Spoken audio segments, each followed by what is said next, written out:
मंडळी रामराम. हे चालू आहे आऊत. तुमच्याकडे आऊत वखर डवरं काय म्हणतात ते चालू आहेत. कारण की आता दिवस जवळ आले. आज आहे 3 जून.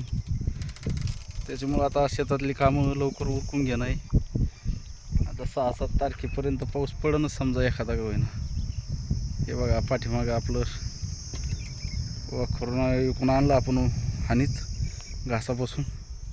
आता थोडं राहिलं, अर्ध्याच्या पुढं आलो समजा आपण. घरापर्यंत आहे आपलं. तर अर्ध्यात आलो समजा, अर्ध्याच्या पुढं नाही गेलो अजून. तुमचं झालं का वखरपाळ्या?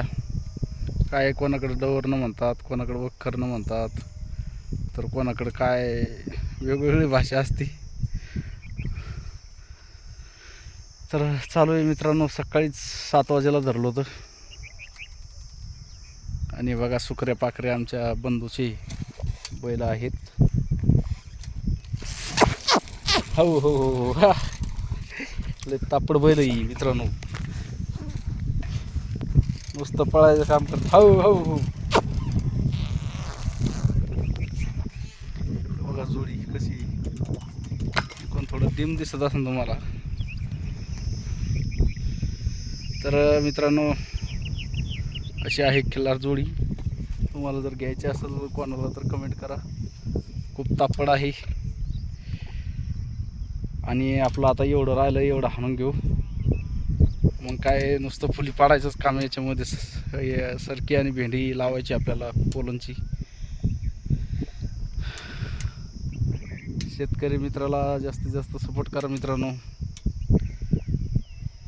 कारण की आपलं आता असं शेतातील कामं चालू असणार आहे. तुमचे पण काय काय काम चालू आहे कमेंटमध्ये नक्की सांगा. डवरनं वखरनं झालं का नाही, वखरपाळ्या झाल्या की नाही, नागाठी रोटा हाणला का नाही, कुठं कुठं पाऊस पडला नक्की सांगा मित्रांनो. आमच्याकडं नाही पाऊस पडला, पण आमच्या बाजूला जे आमच्या मुलीचं गाव आहे गव्हाण, आमची बहीण मुलगी आहे, तर मोती गव्हाण इथे पाऊस पडला. पेंडोनी झाला समजा काल. बऱ्याच ठिकाणी झाला, नांद्र्याला इकडं बऱ्याच ठिकाणी, पण आमच्याकडे काहीच नाही झाला. तर कुठे कुठे पाऊस झाला कमेंट नक्कीच करा. आणि आपल्या पेजला नक्कीच फॉलो करा मित्रांनो. आणि यूट्यूब चॅनलवर बघत असाल तर नक्कीच सबस्क्राईब करा. तर चला एवढं घेतो हाणून. आता 10 वाजेपर्यंत होऊन जातं. आता 8 वाजले असतील बहुतेक. आता एवढं हाणून घेतो, नंतर सुट्टी करू. आज चतुर्थी आहे, गणेश संकष्ट चतुर्थी. तर दुपारी फराळ करायला जाऊ मग गावामध्ये. चला तर मित्रांनो घेतो एवढं हाणून. धन्यवाद.